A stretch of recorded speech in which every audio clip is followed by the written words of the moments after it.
Nestor. Travis. Wait a minute. It's kind of like what you see when you walk into that open house, right? Today's topic, what not to do at an open house. I was going to say, what's the most egregious thing you've seen What's the most egregious thing you've seen an agent doing going into an open house? I just showed you one of them. Yeah. Yes. Paying attention to their telephone and not paying attention to the people as they're coming in. Watching TV. Yeah, that's a big one. Yeah, I see that often. And it's crazy. It's not just they're watching TV. It's literally you walk into the house and it's cell phone like this, doing this, television is on, watching the TV, them sitting on the couch, never even getting up and acknowledging you, and just, a simple, come in, take a look or whatever, and they're done. And I look at that and I'm like, oh, you're kidding me on this. Why spend your time there? Right. If that's how you're going to spend it. Exactly. You're defeating the whole purpose. Exactly. I guess you're placating a seller, and you're kind of, having a little tantrum over it. Right. Come on, this is an opportunity. Absolutely. If not, give it to somebody else to do. Right. Sheesh. So, no signs. Okay, I was thinking no signs, and then I thought closed front door. Mm-hmm.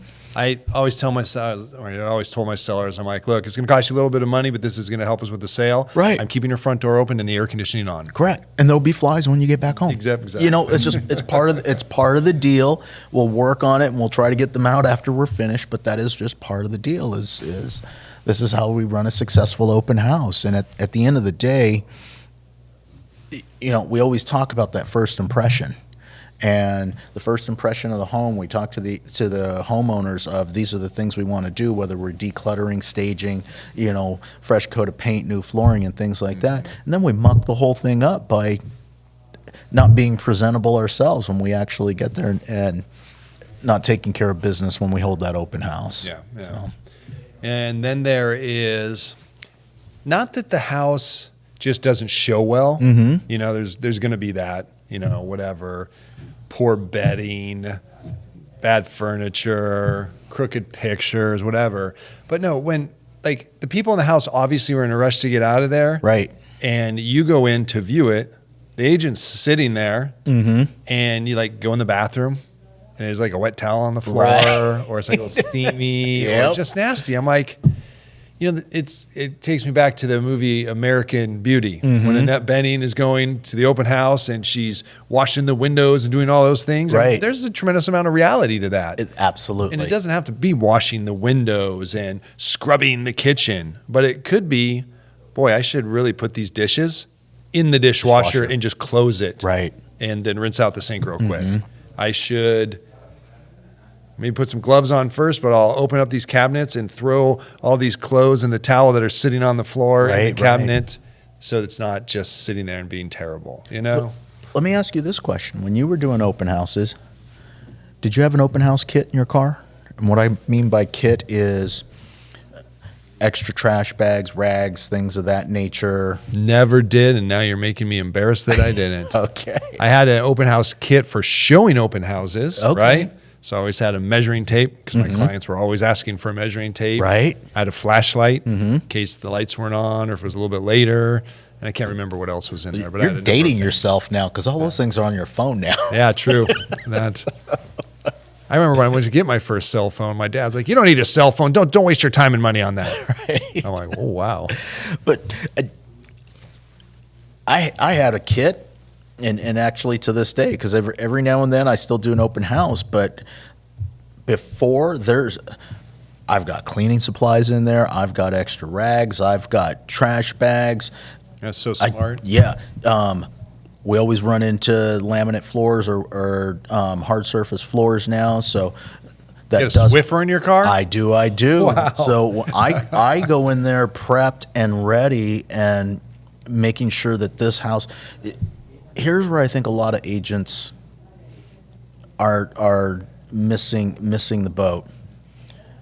That open house is also a reflection on you. Especially if this is your geographic farming area and this is an area that you're currently marketing in, that's a reflection on you as well of who you are and what product you're bringing out there. And that next door neighbor that's coming through that's thinking about selling their property in the future looks at what you've done there, and they're judging. Yeah. I mean, we used to call them looky-loos, and they're actually should be called opportunities. Yep. And yeah, they're interviewing you.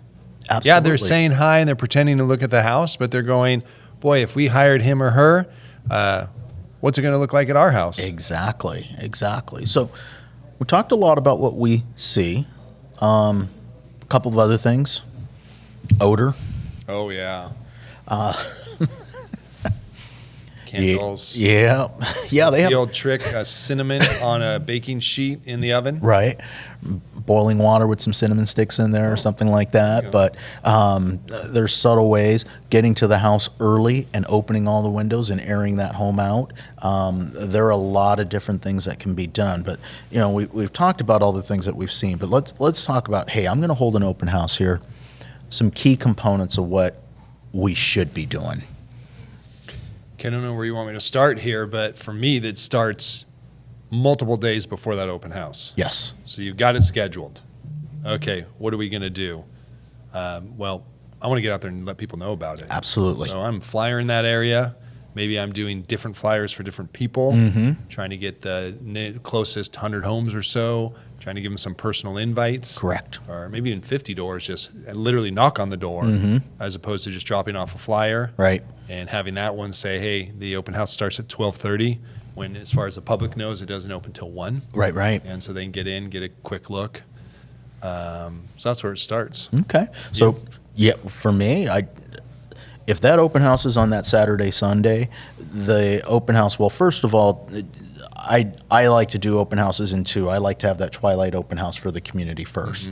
And there you go. Yeah, it's a whole separate day and time correct. For that group. And what's happening now, and a lot of people don't like that because they're well, the more the merrier at the open house, it looks busier.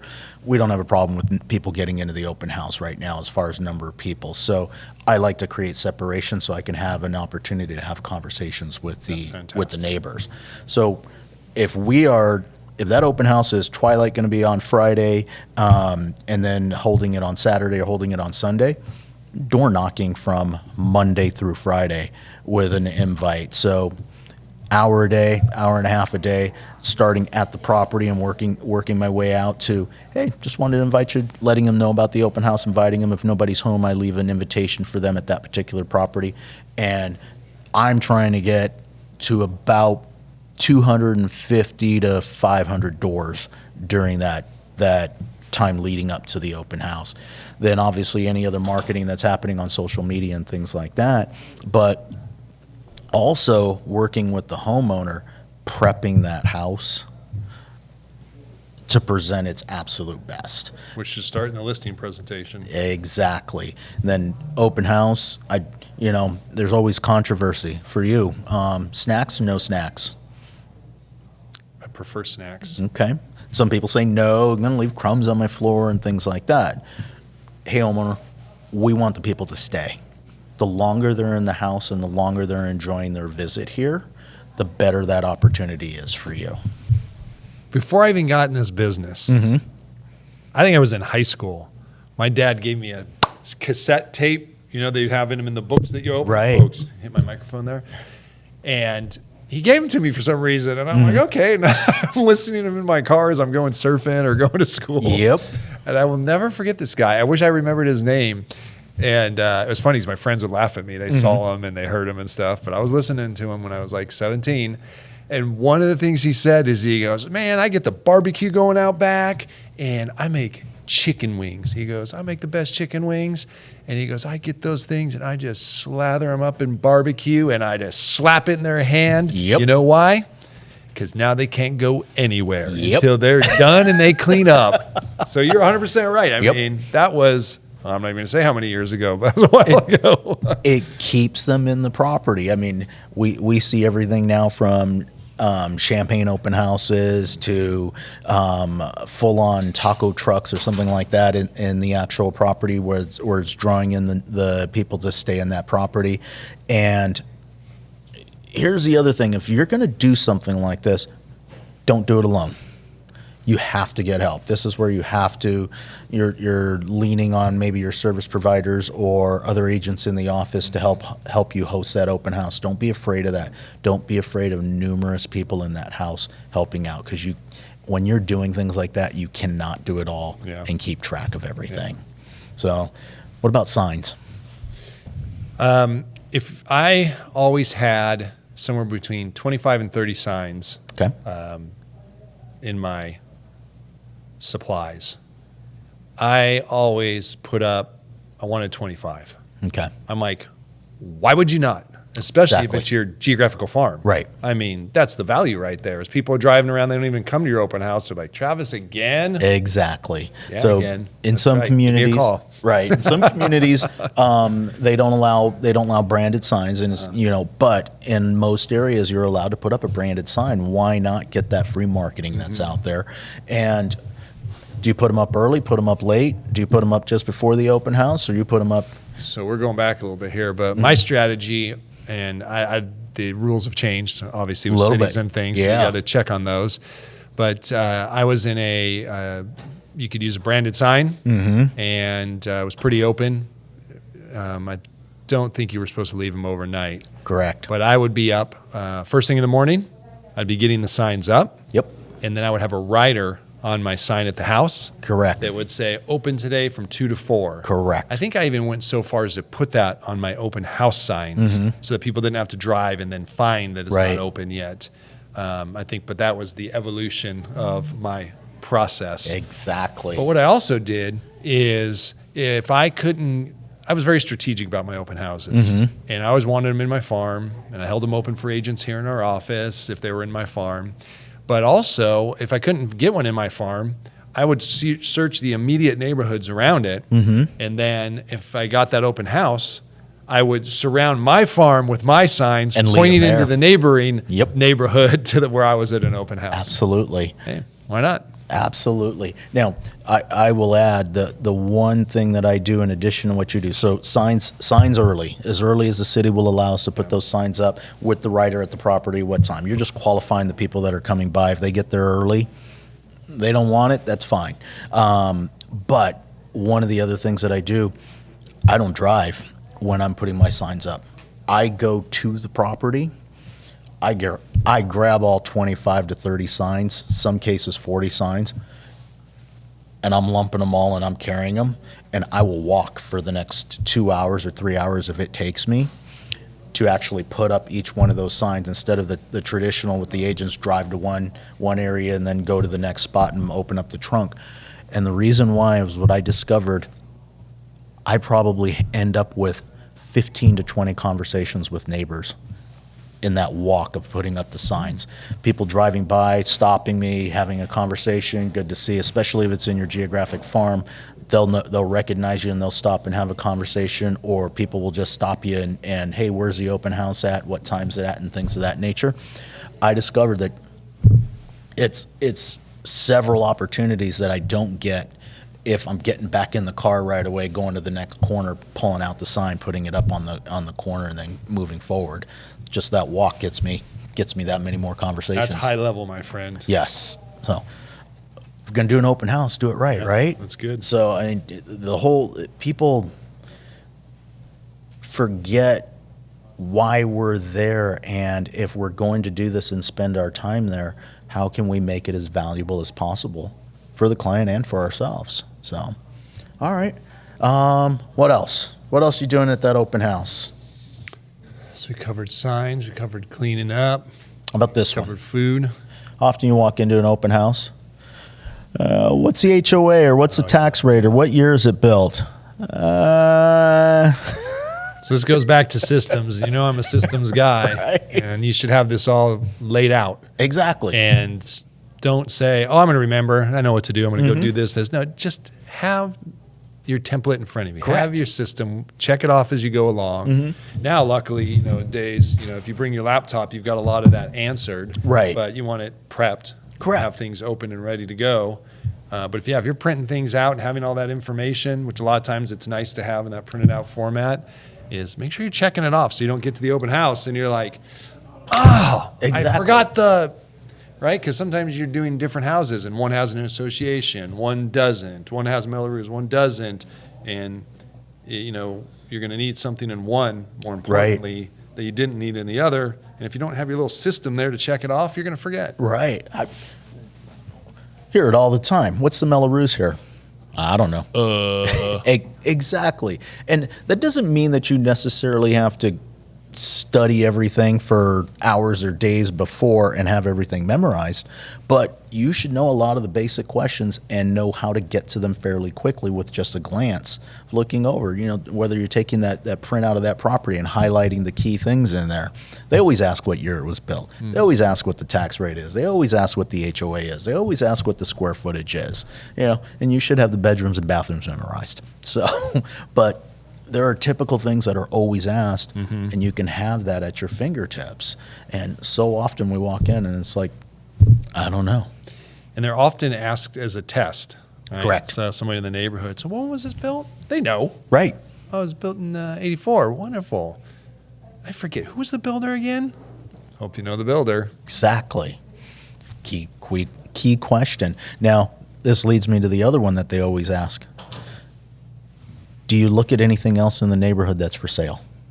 Me as the agent, you're asking? Oh, absolutely. Yes. You better know every active listing and have been in it. Correct. Leases, get in there. Sales, hopefully you were in them before they sold. Correct. And you can talk intelligently about all those. Absolutely. That is, I think we just talked about this the other day, the importance of knowing your inventory. Yeah, knowing your inventory. People, it's almost like mindset. That's one of those things that people just gloss over. Oh, that's psychology stuff. I don't need that. That's a bunch of book of wood. Right. And I understand, you know, people do play it up. You know, we don't need to jump and cheer and do kind of silly things, but you need to check your head sometimes. Exactly. You know? Don't gloss over it. And this is another example, you know.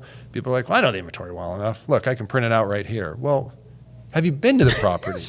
Do you know what's across the street? Can you empathize with someone who lives in that neighborhood about the hoarder who lives next door to that poor listing? Right. And what a challenge that must have been, or maybe how that affected the sale in some way. I think that here's one of the biggest things that people don't realize now in our industry. When we say we can just print it out, or I can pull that data, so can the consumer. So they know that. If you haven't gone and put your eyeballs on that property, or haven't gone into that home and seen it and know the nuances of what's not on that sheet of paper, they're walking in more educated than you are with regard to that information, and you can't have a conversation with them when they ask that question. Oh, you know, oh, isn't that one by the freeway? Oh, it is? You know, you don't want them telling you that information. Exactly. So, too often. Let's see. I think I covered most of it. What are we missing? I think that's pretty good. Okay. Talked about refresh. I'll throw this one out there. With refreshments and things of that nature nowadays, there's a lot of opportunities for agents to be able to market or brand on things now. I'm starting to see more open houses with, yes, there's water there, yes, there's cookies there, yes, there's, you know, whatever the case may be there. And that is also an opportunity for that client or that potential buyer or neighbor to walk away with information. And I will say this, the information can have your information on it, but that information should also, the other information that else should also be on there if you're using those things is that actual property. That should be an opportunity to highlight that. So your property. water bottle becomes a property flyer? Absolutely. Your water bottle becomes a property flyer. Your, you know, how many people have pets now? A lot. Okay. Doggy treats at properties. Oh, that's a great idea. You put dog treats out there for In a water pets, bowl? and you put potato chips for kids, you will run out of dog treats before you run out of potato chips now, because so many people have pets now. And there's an opportunity for you to brand not just yourself, but that property, and market that property, and have somebody walk away with that. And have that neighbor walk away and say, I want this when they sell my house. Yeah, exactly. It's your sales pitch. Yeah, exactly. Anything else? I think that's pretty good. Okay. So I'll close with follow-up. What do you do with everybody when they come in after the open house is done. What do I do with everybody? Well, if I've done my job right, I'm answering to people individually. Worst case scenario, you're answering to everybody in a group. Thank you so much for coming by. Here's a little bit of information. If I can be of assistance to you, or if you have any questions. But I hope you're learning about people. You Right. probably ran into some people in the farm. Maybe got their address. Maybe able to follow up with a handwritten note. Maybe there's some investors that came in that you can follow up with in that direction. First-time buyers. If you can distinguish each one from one another, you're going to have better value. Absolutely. And that's where all the money is made in our business. That's where most of the money's lost. That's true. Because nobody does it. Nobody is doing it. The follow-up that I see that the agents are doing after an open house is complete is probably the biggest mistake that I see. And even them if making. a lot of us are doing it, and a lot of people do it well, and a lot of us do it okay, and there's some, well, I hate to say it, but yeah, there's probably the majority don't do much at all, Correct. if at all. But it's even, if you follow up once and you don't hear back, I mean, get on a plan where you're going to touch base 5 times Exactly. before you just put them on your newsletter or something. Right. One attempt is no attempt. Exactly. That thank you note, that personal note, if it was a neighbor, that personal note that comes by, and then what else, does it turn into a pop by, 3 weeks later of, hey, was just in the neighborhood thinking about you, and whatever the case may be, how you put that in play and put that system in place, it makes all the difference in the world. You just made me think of something. This is at the level of your walking all your signs and putting them up. I used to walk my farm so much, and you get bored. You're like, oh my God, here we go again. And so I played a game. It's called What's That Model? Because the neighborhood I worked in happened to have a lot of models. Okay. It had something like 22 models or something. You can tell the floor plans from the outside. Exactly. So I'd Nice. come up and I'd be like, okay, that's a Cascade. All right, that's a La Crescenta or whatever they were. And without intention, I would be in open houses and someone would walk in and I get to chatting with him and, oh, you live in the neighborhood. That's fantastic. What street do you live on? Oh, we're over on Argent or whatever. And I'd be, oh, that's fantastic. Whereabouts are you guys on the street? I used to this or that. Oh, yeah, we're the second to last house, on the left. Oh, that's model. Oh, you guys live in San Jose. Yeah. And they're just like, it's, you almost had to be careful with Right. it. But I literally had it so ingrained in my head. I could literally picture the houses, probably 85 to 90%. Yep. And it can leave an impression. But again, you got to be careful. You don't want to freak people out like you're stalking them or something. But people get impressed like, wow, this guy really knows his stuff. Absolutely. Now, you follow that up with more information about the values of the homes and things like that, they take you serious. Yeah. So, and I think that's a lot of what's missed is so often we're not paying attention and having enough information up front that when they do ask us those valuable questions that we can answer, what's my house worth? They don't take you serious because you didn't present any worth or any value. Well, that's ahead a of whole time. new level, yeah. Like when you were sitting there having a discussion, they're like, yeah, gotcha, I just saw that one over on Bigsbury Street. Oh, yeah, I know, that just closed 2 weeks ago. Yeah, I was a little shocked about that too. Didn't you think that should be higher or lower or whatever, right. as opposed to, didn't one just sell in Bigsbury? Oh, just a second, let me see. Oh, yeah, I see that here. Exactly. Those are two totally different impressions. Exactly. It's totally different of what happens on the other end of that. So, all right. Well, I think that wraps it up. Yeah, so go out there and crush those open houses, man. Absolutely. And if you have any questions about how to, drop them in the comments. Always happy to help.